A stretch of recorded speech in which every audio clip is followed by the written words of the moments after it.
जय हिंद दोस्तों, मैं सौरभ और स्वागत है आपका आपके चैनल अर्थ जीएस पर।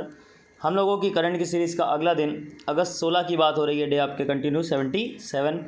जो लोग अभी तक हमारे चैनल से ऐड नहीं हो पाए हैं वो डायरेक्ट सर्च कर सकते हैं यूट्यूब पर अर्थ जीएस बाई सौरभ कुशवाहा। वहाँ पर आप चैनल को सब्सक्राइब कर लीजिए। आपको करंट के पीडीएफ या किसी और सब्जेक्ट के पीडीएफ चाहिए तो आपको ये टेलीग्राम लिंक प्रोवाइड किया गया है, यहाँ पर भी आप ऐड हो सकते हैं। बढ़ते हैं करंट पर। हमारे पहला क्वेश्चन है, हाल ही में किसने चंद्रमा की सतह पर पानी के अणुओं का पता लगाया है? याद रखिएगा, रिसेंटली आपका चंद्रयान 2 ये जो मिशन था आपका ये, लेकिन एग्जैक्ट में अगर देखा जाए तो ये आपका फेल हो गया था। और कब भेजा गया था? जुलाई 2019 में। और किसके द्वारा? इसरो के द्वारा। लेकिन अभी भी इसके कुछ पार्ट आपके काम कर रहे हैं, तो उन्हीं पार्ट्स में से एक भाग ने आपके पानी के अणुओं का डाटा दिया है कि यहाँ पर पानी के अणु पाए गए हैं। और याद रखिएगा, इसके साथ ही आपका हाइड्रोक्सिल फॉर्मूले की बात करें हाइड्रोक्सिल की तो OH हाइड्रोक्सिल बोलते हैं इसको। तो दो चीज़ों की खोज करी है, एक हाइड्रोक्सिल और एक आपका H2O। किसने? आपका चंद्रयान 2 ने। और इसरो की बात करें तो हेड कौन है आपके? के सिवान। हेडक्वार्टर कहाँ पर है? मुख्यालय बेंगलुरु।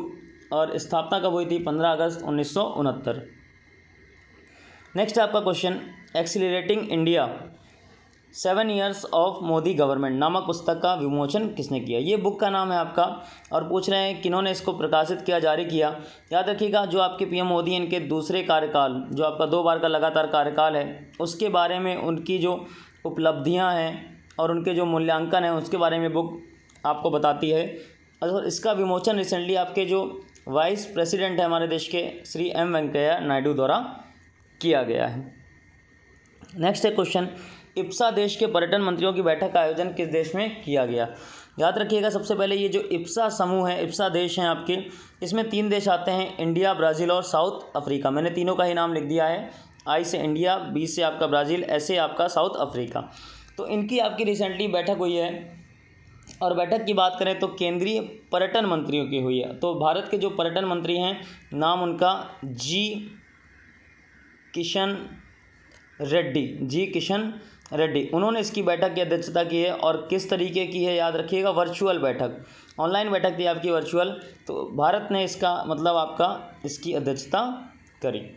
नेक्स्ट है आपका, देश में एकल प्लास्टिक के उपयोग पर कब तक के लिए प्रतिबंध लगाया गया है? याद रखिएगा, ये जो एकल प्लास्टिक होती है, सिंगल यूज प्लास्टिक बोलते हैं इसको, इस पर बैन लगा दिया गया है। और कब तक के लिए लगाया गया? पूरे 1 साल के लिए, यानी आपका 1 जुलाई 2022 तक की, 1 जुलाई 2022 तक आपका सिंगल यूज प्लास्टिक है जो आपकी बैन कर दी गई है। नेक्स्ट है आपका, CAPF अधिकारी गीता समोटा, यहाँ टा है, गीता समोटा किस चोटी को फतेह करने वाली पहली अधिकारी बनी है? याद रखिएगा, भारत की जो CAPF अधिकारी है, नाम उनका गीता समोटा। इन्होंने रिसेंटली आपका माउंट एल्ब्रुस पर्वत पर चढ़ाई की। माउंट एल्ब्रुस जो पर्वत है आपका, वो यूरोप में पड़ता है। और यूरोप में देश की नाम करें तो किसकी? आपका रूस। देश में अगर बात करें तो रूस में। अगर ऊंचाई की बात करें तो 5642 मीटर इसकी हाइट है। और ये आपका एक ज्वालामुखी भी है। तो याद रखिएगा, अच्छा क्वेश्चन है और बिल्कुल आएगा किसी न किसी एग्जाम में। माउंट एल्ब्रुस और नाम उनका क्या? गीता समोटा। नेक्स्ट क्वेश्चन है आपका, हाल ही में रामसर की सूची में कितनी भारतीय आर्द्र भूमियों को जोड़ा गया? रिसेंटली आपका डाटा आया रामसर सूची का और भारत के 4 स्थलों को उसमें जोड़ा गया। तो ऑप्शन इसका सही हो गया, थर्ड आपका। और अगर बात करें पहले भारत में कितनी आर्द्र भूमियाँ थी तो 42 थीं, 4 और मिल गई। तो अब टोटल अपने यहाँ कितनी भूमियाँ हो गई भारत में आर्द्र भूमियाँ, वेटलैंड्स आपके 46।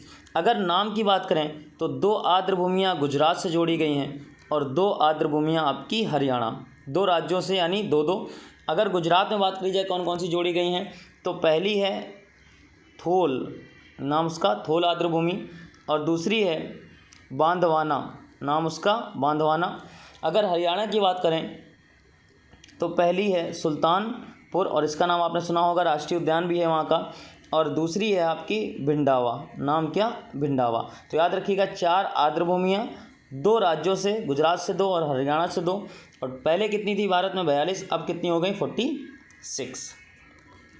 नेक्स्ट क्वेश्चन है आपका, निम्न में से किसने हाइड्रोजन सम्मिश्रण पर प्रोजेक्ट स्थापित करने की घोषणा की? याद रखिएगा, ये भी वर्ड आपको याद रखना पड़ेगा, हाइड्रोजन सम्मिश्रण, क्योंकि इस तरीके भी क्वेश्चन बनता है। तो हाइड्रोजन सम्मिश्रण पर प्रोजेक्ट कौन आपका बनाने जा रहा है, किसने घोषणा करी है? तो याद रखिएगा, NTPC ने कार्बन के उत्सर्जन को कम करने के लिए किया है, पॉल्यूशन को कम करने के लिए इन्होंने ये काम किया है, याद रखिएगा। तो कंपनी का नाम एनटीपीसी और किस पे, हाइड्रोजन सम्मिश्रण।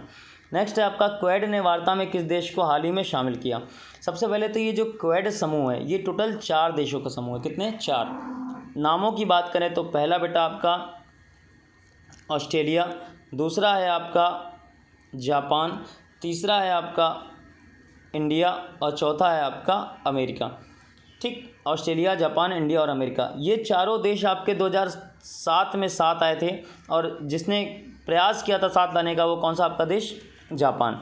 जापान ने 2007 में प्रस्ताव दिया कि क्वेड देश बनाते हैं, तो वहाँ से स्टार्टिंग हो गई और रिसेंटली इन देशों ने आपकी वार्ता में एक देश को साथ दिया या उसका आपका शामिल किया। तो नाम उस देश की बात करें तो ताइवान। रिसेंटली आपका जो ताइवान है उसको क्वेड द्वारा अपने समूह में शामिल वार्ता के लिए किया गया। इससे पहले G7 ग्रुप आपका ये देश काम कर चुका है कि ताइवान को बैठक में शामिल कर चुका है।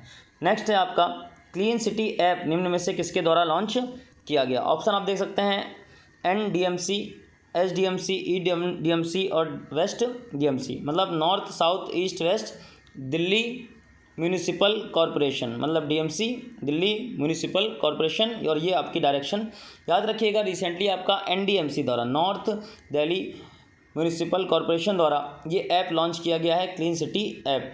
और इसमें होना क्या है, वहाँ के जो मेयर हैं आपके उनके द्वारा लॉन्च किया गया है। नाम उनका राजा इकबाल, नाम उनका राजा इकबाल। अगर आपके क्षेत्र में, जिस एरिया में आप रहते हैं, वहाँ पर कचरे की प्रबंधन संबंधी कोई प्रॉब्लम है, कोई कूड़ा उठाने नहीं आ रहा है या कोई फैला रहा है, तो आप एक शिकायत दर्ज करा सकते हैं इस ऐप के थ्रू और वहाँ पर आपको बिल्कुल वो चीज़ें एग्जैक्ट मिलेंगी जैसी होनी चाहिए, साफ़ सफाई हर एक चीज़। तो याद रखिएगा NDMC clean city app.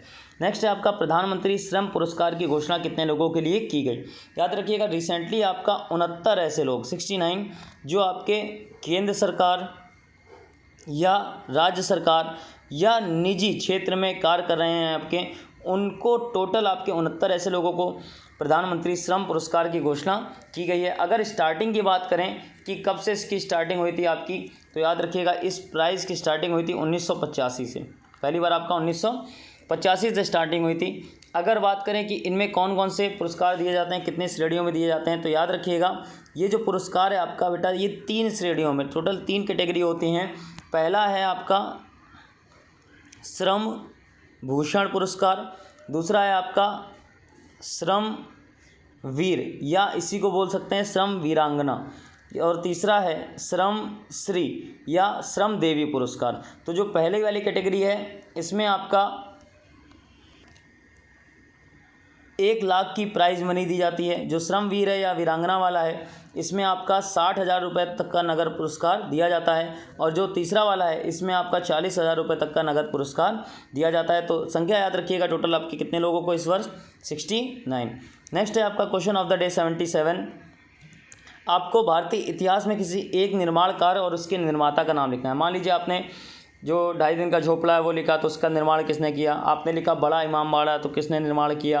Taj Mahal किसने निर्माण किया। तो इस तरीके आपको कमेंट करना है, और जो बच्चा पहले कमेंट कर देगा दूसरा उसका कमेंट कॉपी नहीं करेगा।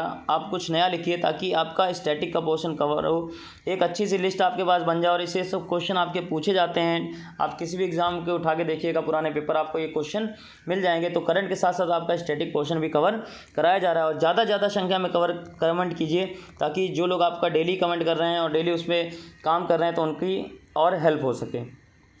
नेक्स्ट अगर कल के क्वेश्चन की बात करें, जिन बच्चों ने करेक्ट आंसर दिया, सीता यादव, सरोजनी पाल, गौरव, शिवांगी, आकांक्षा, आरती, आयुष पांडे, पूजा, रुचि, शिवम, तो इन बच्चों ने करेक्ट आंसर दिया। आप भी ज़्यादा से ज़्यादा इसमें शामिल होइए ताकि आपके भी कमेंट और स्टैटिक पोर्शन हमारे पास मिले, आपकी भी पढ़ाई और अच्छे से हो सके। मिलते हैं फिर नेक्स्ट टर्न पर, तब तक के लिए जय हिंद।